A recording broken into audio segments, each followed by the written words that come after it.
Entonces estábamos hablando de las de garantía recíproca. Yo lo que les decía es que suele ser una asociativa en grandes empresas y pequeñas empresas que suelen ser proveedoras de esas grandes empresas. Bien. Hay distintos tipos de socios. Hay socios partícipes, que son las pymes, y hay socios protectores, que son las grandes empresas, que pueden ser personas físicas o jurídicas, públicas o privadas, nacionales y extranjeras. Y se hacen de capital y aporte al fondo de riesgo, que es el que garantiza las operaciones. En responsabilidad solidaria por el total o por un importe menor. El importe suele ser hasta el 5% del fondo de riesgo de cada socio partícipe, que son las pymes, y hasta el 25% al emprendedor, que suele ser las grandes empresas. ¿Cuáles son las ventajas para las pymes? De las que vimos cuando vimos la negociación de cheques. O sea, pueden negociar cheques propios y cheques endosables de terceros en la bolsa de comercio sin necesidad de estar autorizado. La que está autorizada a realizar esas operaciones es la sociedad de garantía recíproca. De esta manera, tienen tasas similares a la de las grandes empresas. Siempre aparece sociedad de garantía recíproca, que es la que está autorizada a realizar estas operaciones, y no aparece ni la pyme ni el librador. Y además se consiguen mayores plazos de financiación. ¿Que hay alguien que está queriendo entrar? Bien. Bueno. Entonces, esta de garantía que la función.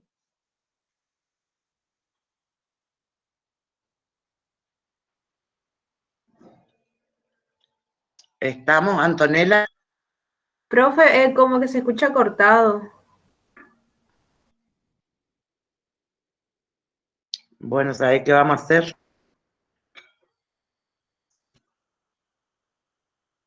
Voy a apagar mi cámara.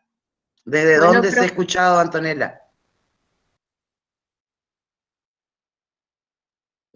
¿Escucharon bien lo de las sociedades de garantía recíproca? si eso se escuchó.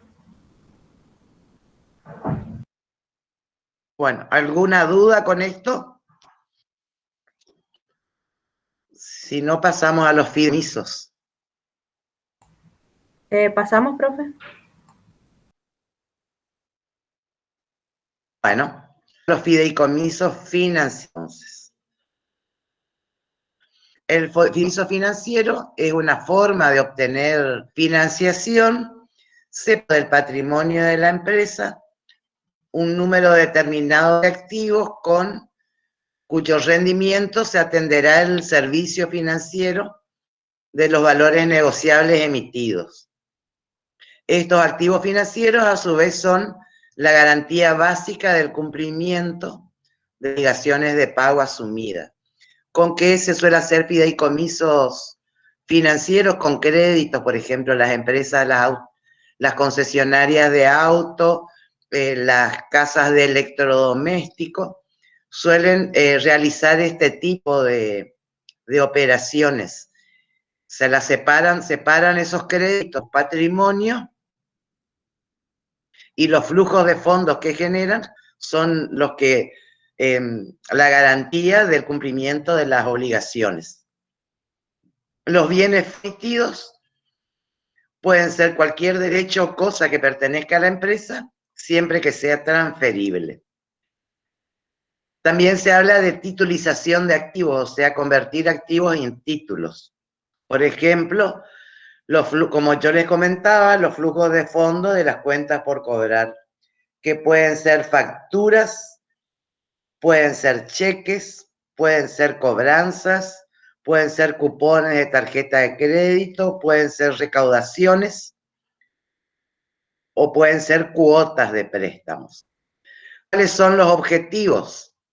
obtener financiamiento a menor costo y aumentar la velocidad de conversión de las cuentas por los líquidos. Además, mejoran la calificación porque obtienen financiamiento y como los créditos no figuran en el balance de la empresa, tampoco figura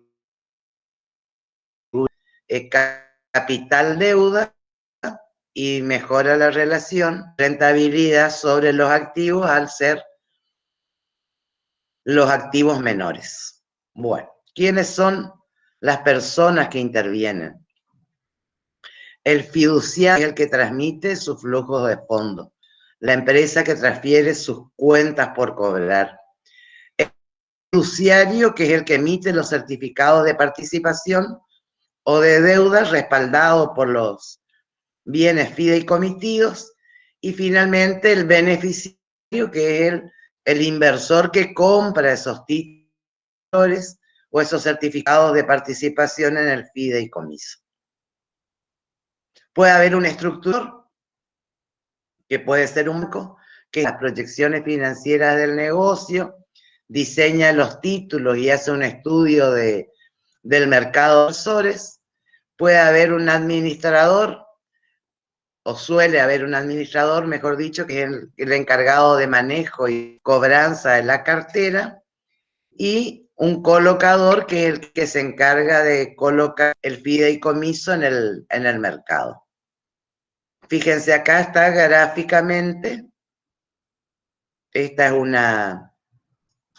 gráfico que saqué de la página del Banco Santander Río, el fiduciante que cede los activos al fiduciario y con esos activos se constituye el fideicomiso. El fiduciario, bueno, se hace la titularización de los activos, la emisión y la colocación de los títulos. Acá pueden aparecer el estructurador y el colocador y se venden en el mercado. Cuando los inversores adquieren estos títulos, estas cuotas parte del fideicomiso, el fiduciario le da al fiduciante el producido de la colocación. O sea, los activos salen del patrimonio del fiduciante y le ingresa dinero en efectivo. Bien. ¿Cuáles son las ventajas? Permite obtener financiamiento en el mercado de capitales a menor costo que en otras alternativas tradicionales, como sería el bancario, y además, al ceder los créditos, aparecen en el balance. Incrementa el financiamiento, es una alternativa más de financiación. Permite calzar activos y pasivos y obtener una financiación a mayor plazo. Fíjense que estos son títulos cuyo vencimiento va a depender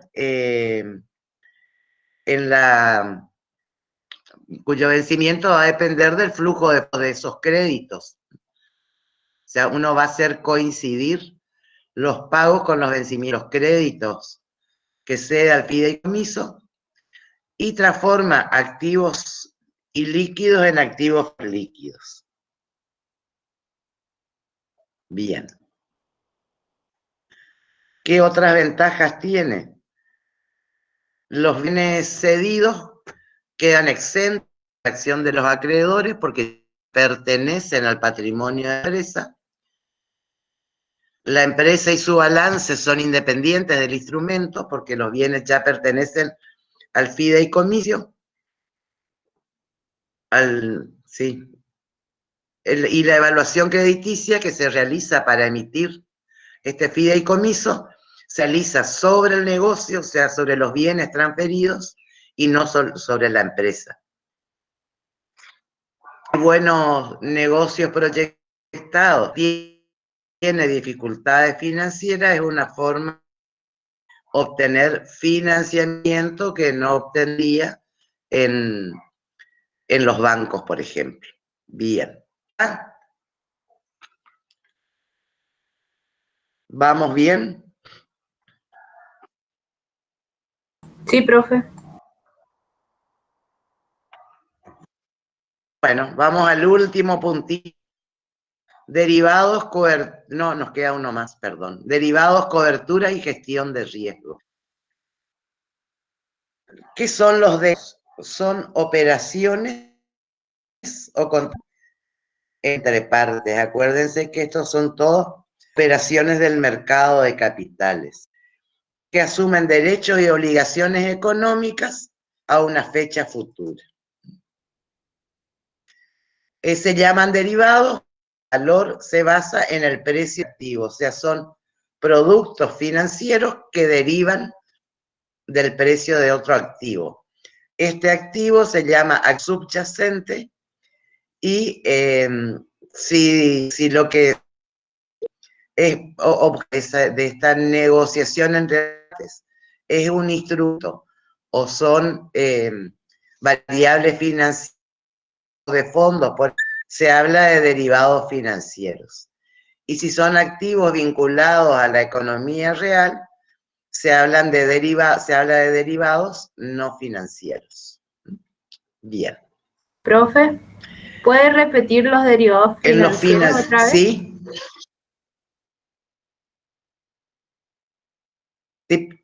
Cuando hablamos de derivados financieros,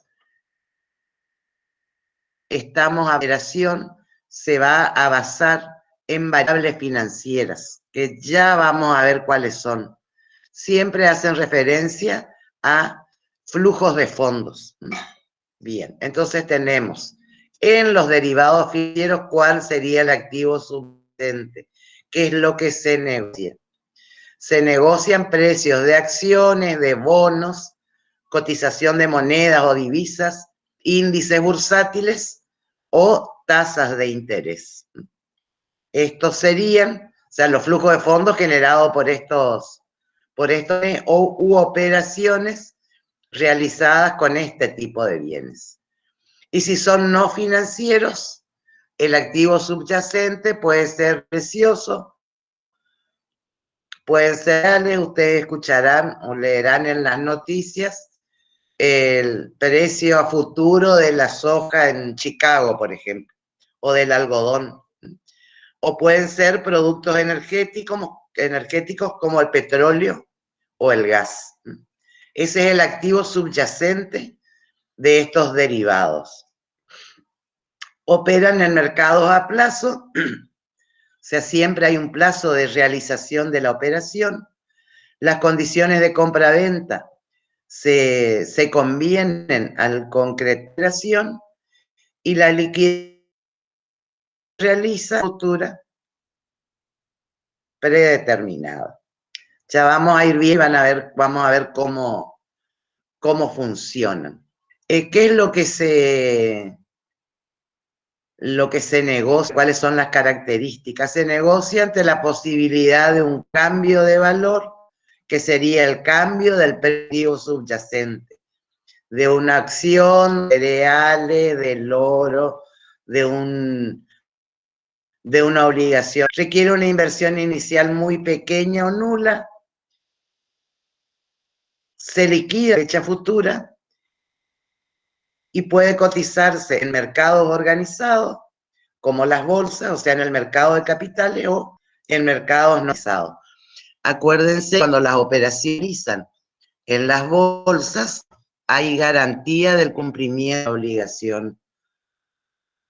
Sea, si parte no cumple la obligación que contrajo, la bolsa responde por esa operación.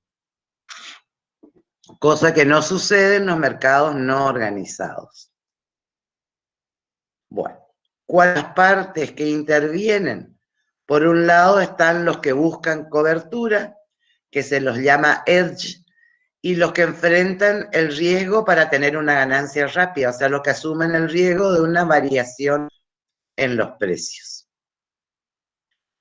¿Cuáles son los derivados que vamos a ver? Los futuros, las opciones, los forward swaps. Bueno, vamos a empezar con futuros. Es una de dos partes para comprar a un precio determinado una cantidad establecida del activo subyacente en una fecha futura predeterminada. Suponga que tenemos que somos importadores o que necesitamos para la producción bienes importados, entonces lo que podríamos hacer es esta operación de futuro para comprar dólares en nuestro caso a un precio, a una cotización determinada, se establece qué cantidad de dólares vamos a comprar, que es la cantidad que necesitamos para pagar nuestra importación, y se establece en qué fecha se va a liquidar la operación, que es esa fecha futura predeterminada. ¿Cuáles son las características que tienen estos futuros? Que son estandarizados. O sea, son productos que están en el mercado con estas características. Interviene la bolsa, ¿por qué? Porque esta bolsa es la que nos va a garantizar el contrato. Esa es la característica de los futuros, que son operaciones que se realizan en bolsas. Se usan básicamente para tres cuestiones diferentes. Uno es la cobertura, que es lo que yo les estaba comentando. Otro como inversión o especulación. Y un tercero como arbitraje. Vamos a ver cada uno de estos. Cuando es cobertura, como sería el caso que yo les comentaba, de que tenemos una importación. El objetivo es asegurar un precio de compra que nos va a permitir cubrirnos de subidas de precio. O sea, si nosotros somos compradores, que a eso se los llama long, lo que queremos es asegurar que a determinada fecha el precio va a ser. Por otro lado, hay un vendedor que es short, que quiere asegurar el precio de venta, y de lo que se cubre es de una disminución en los precios. Vamos a suponer que estamos por hacer un futuro sobre la cosecha de arroz. Ya se está cosechando, pero bueno, vamos a suponer que falta para la cosecha y que necesito comprar arroz para un molino arrocero. Ese sería el caso del comprador. Lo que quiere es asegurar un precio de compra y quedarse tranquilo a lo que pase en el futuro. Por supuesto que el precio de compra, será el precio actual, depende de lo que uno está previendo que puede pasar. Y si uno quiere el precio de compra es porque estima que va a haber una suba importante en los precios. Por otro lado, está el vendedor, que sería el arrocero, que lo que quiere es asegurar el precio de venta, y como tiene miedo de que el se caiga, lo que hace es cubrirse de disminución de precios. Bueno, no sé si todo claro o hay alguna duda. Quedó claro, profe. Bueno, seguimos entonces, Antonella. Cuando es para inversión o especulación, o sea, nosotros no somos ni molino arrocero ni somos arroceros. Lo que vamos a hacer es especular en el mercado. Entonces, si pensamos en una suba de precio, lo que hacemos es comprar un futuro, porque estamos especulando con la suba. Y el vendedor lo que especula es con una disminución en los precios, pero el motivo es solamente obtener una rentabilidad. En el arbitraje, que sería el tercer uso de los futuros, también aparecen el comprador y el vendedor. ¿Qué es lo que buscan? Buscan beneficiarse por las diferencias entre el precio de contado del activo, lo que vale el arroz hoy, por ejemplo, contra el precio del contrato a futuro, el precio que se fija en el contrato de futuro. Esos serían los tres usos de los futuros. Fíjense que en uno, lo que se negocia, lo que se trata realmente es de operaciones entre productores y en los otros son inversión, especulación. Bien. Vamos a ver las opciones. Bueno, en este tipo de operaciones, algo que no les comenté, es que llegado el momento futuro, lo que se hace es dar las diferencias. Vamos a la cobertura esta, que es el caso más, para mí, más claro. Se ha llegado el modo de la compra, el comprador tiene asegurado un precio.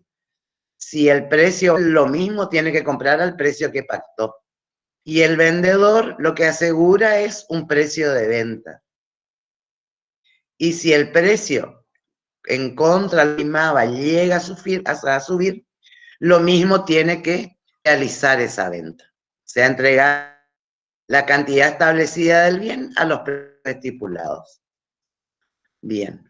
En las opciones, que es otro tipo de contratos derivados, el comprador tiene el derecho, pero obligación de comprar.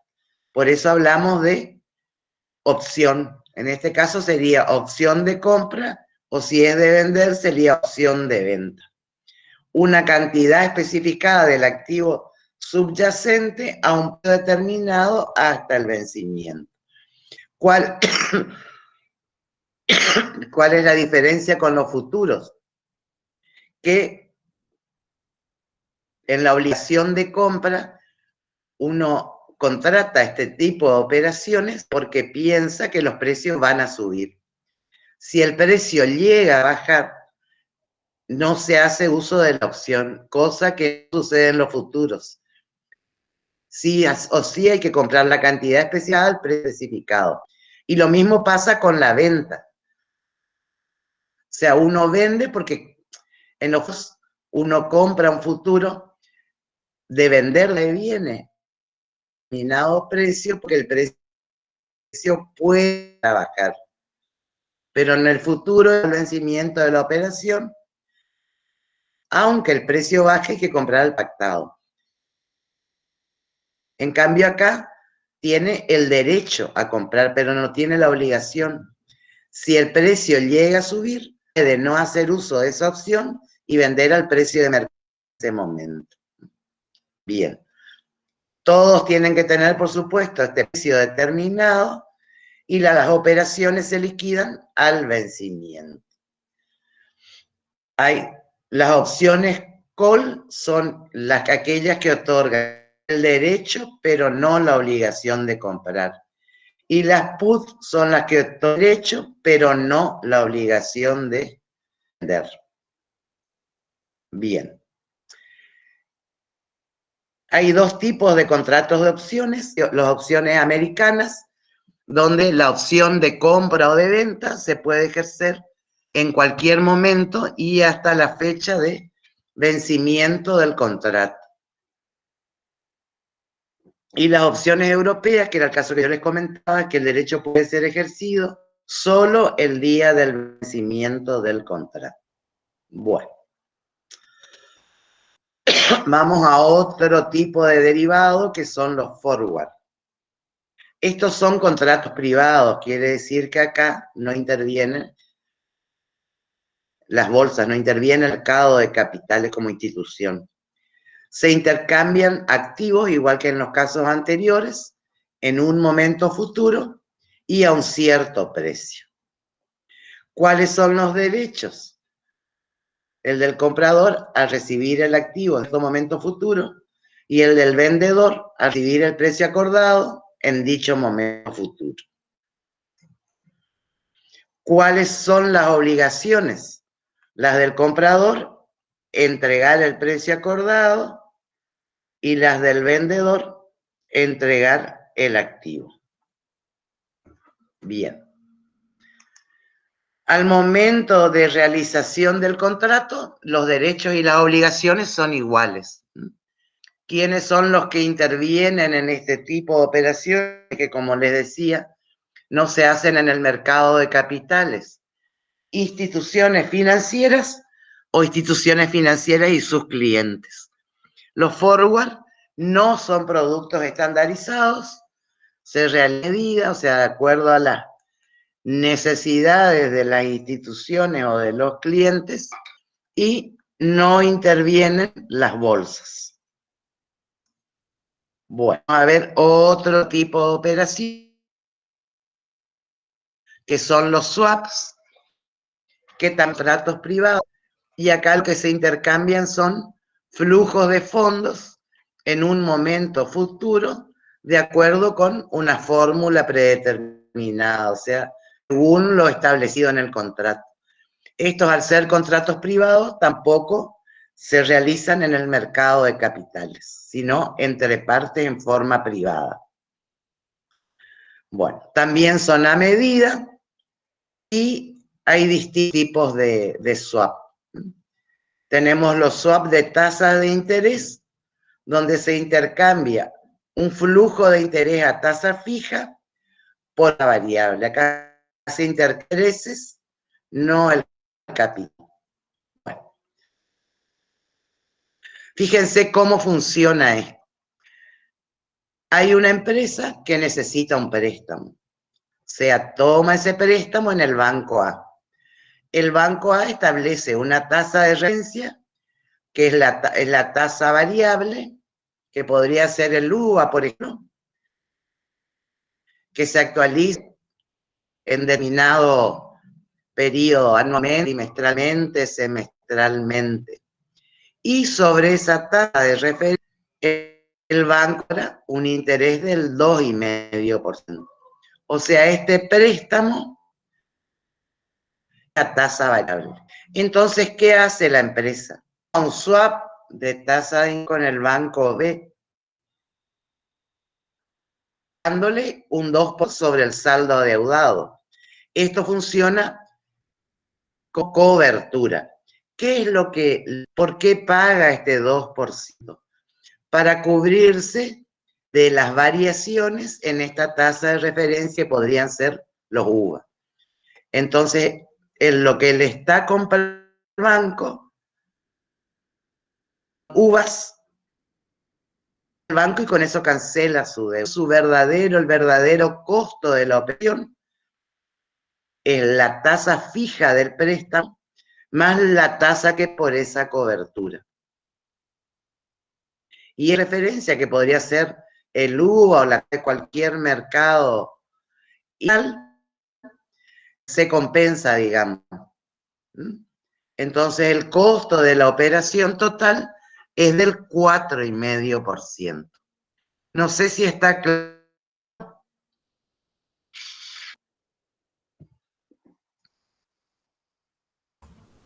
¿Podría explicar otra ¿O vez, les profe? queda alguna Porque duda? medio que se corta y no se terminó de entender.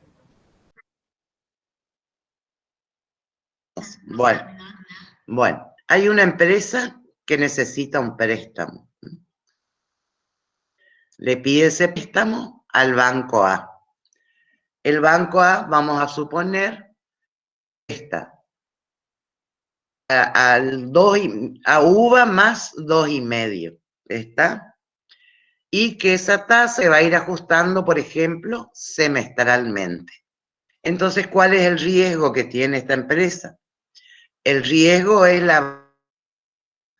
en ese UVA o esa tasa que es variable. Porque siempre sobre esa tasa variable le sube, y esos serían los intereses a pagar. Entonces, ¿qué hace la empresa para cubrirse de ese riesgo de variabilidad?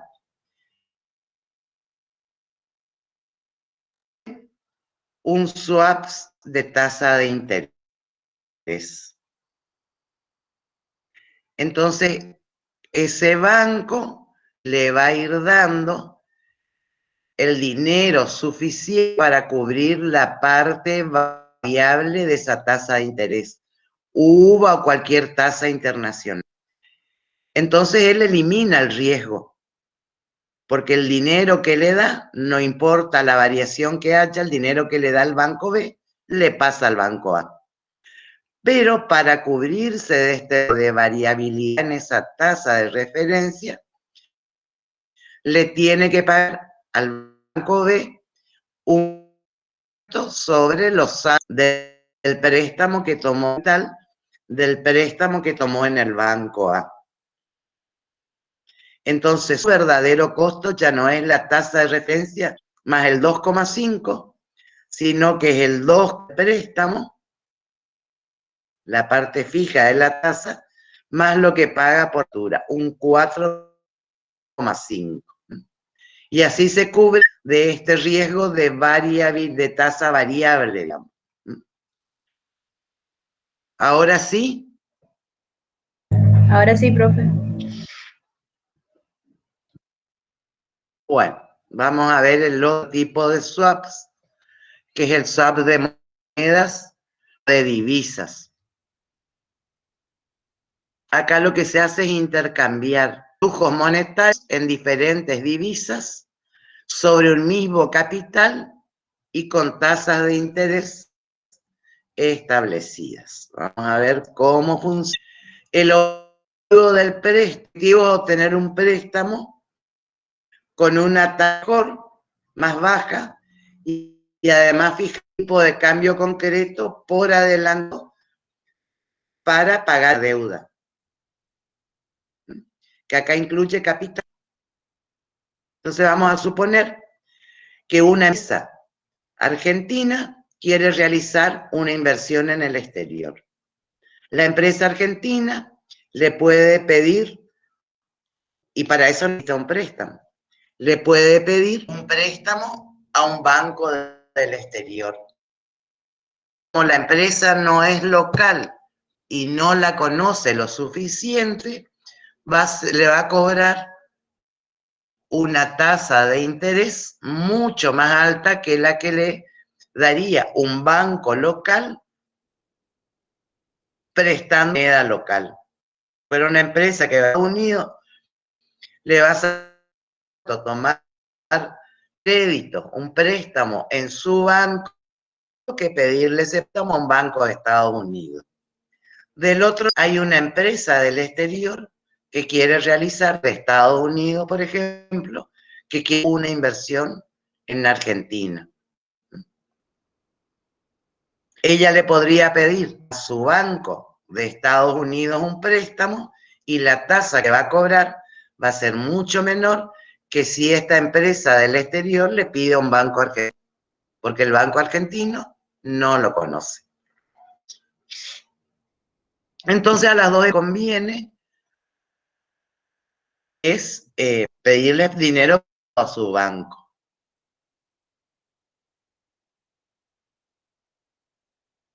Pues ponerse de acuerdo en este swaps de divisas. En este swap de divisas lo que es el capital que piden las dos prestados es equivalente por el mismo importe en su divisa y las devoluciones de los también son de los mismos, cada uno en su divisa. Lo que se hace es fijar un tipo de cambio por adelantado. Entonces, cuando la empresa de Estados Unidos, préstamo de su banco, que es en dólares, que necesita la empresa argentina para invertir, al mismo tiempo la empresa recibe el préstamo de sus bancos en pesos, que es lo que necesita la empresa estadounidense para invertir. Entonces se intercambian esos flujos. La empresa argentina acá y la empresa estadounidense, los dólares para invertir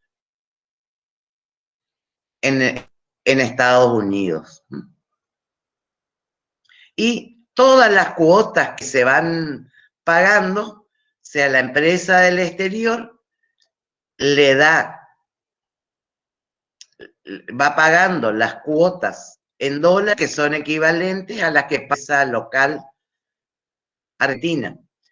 Y de esa manera reducen los costos de la operación. Por eso es una operación privada, tienen que encontrarse las dos empresas. Y en el encuentro de esas dos empresas intervienen los bancos normalmente. ¿Alguna duda con el swap de moneda?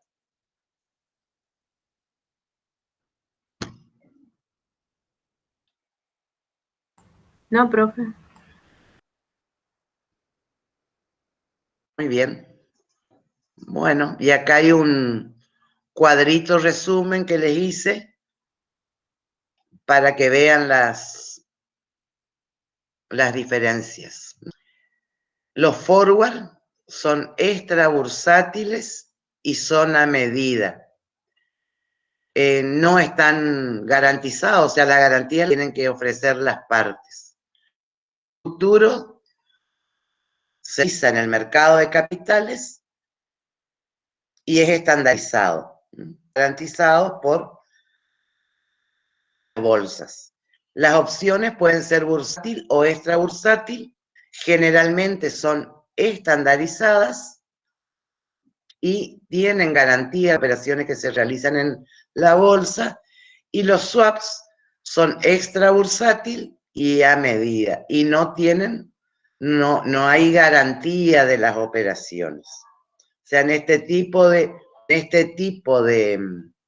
operaciones como son los forwards y los swaps, lo que hay que ver, estudiar bien a la contraparte con la que se va a realizar la operación, porque las bolsas no garantizan. Bien. ¿Alguna duda de los derivados?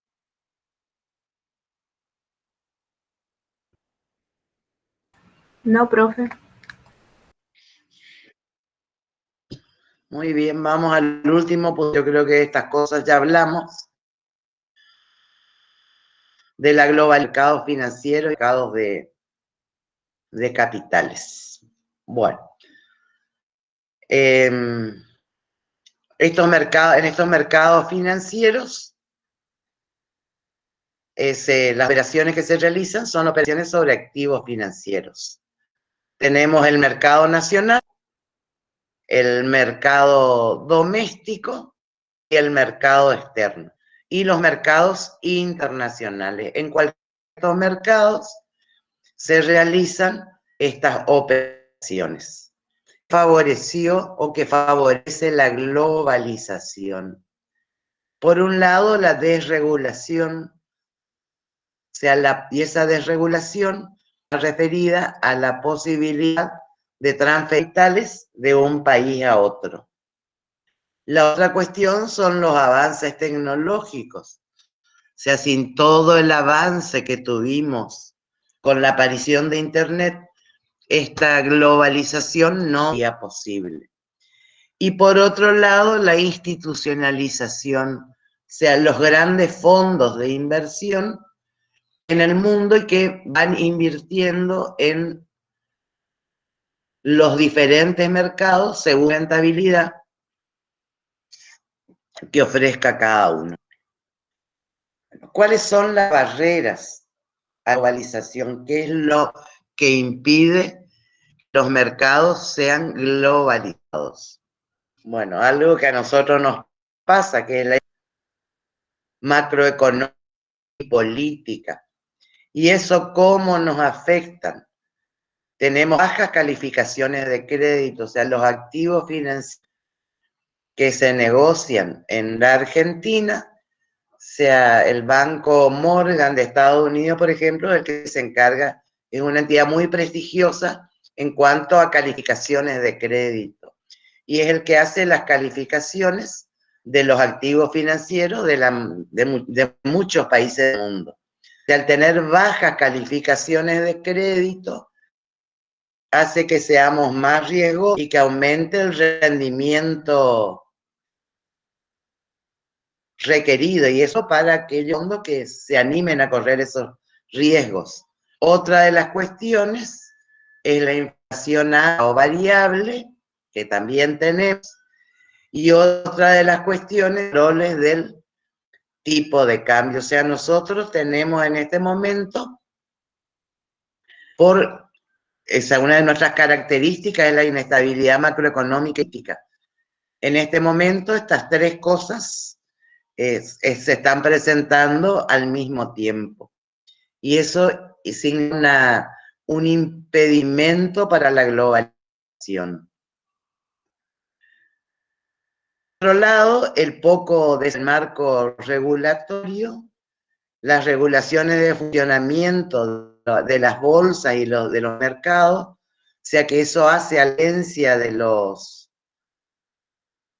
mercados. Nosotros tenemos una ley de mercado de capitales y todo, donde establece que son nacionales de valores de autorizar las cotizaciones, aprobar las regulaciones para el funcionamiento de todas las bolsas, o sea, acá no tendríamos problemas.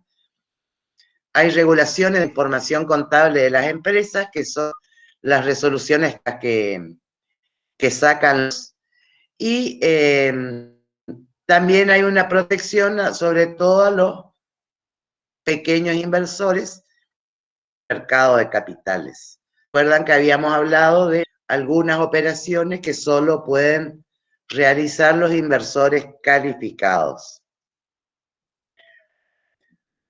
Otra de las barreras es la poca profundidad del mercado. Cuando hablamos de poca profundidad del mercado, es que estamos diciendo que hay baja capitalización. Eso significa que hay pocas empresas que que abrieron su capital, o sea, pocas empresas que cotizan las bolsas.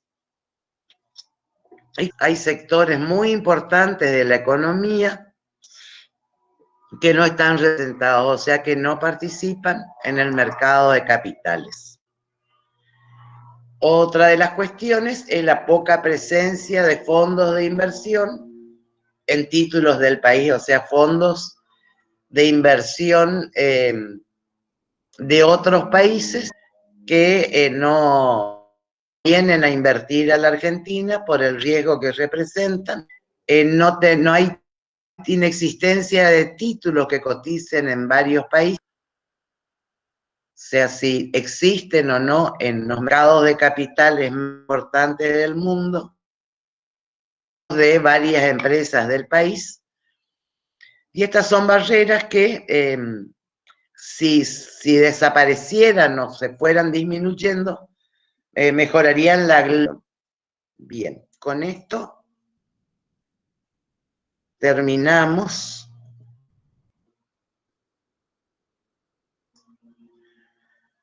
Con esto terminaríamos la unidad 8.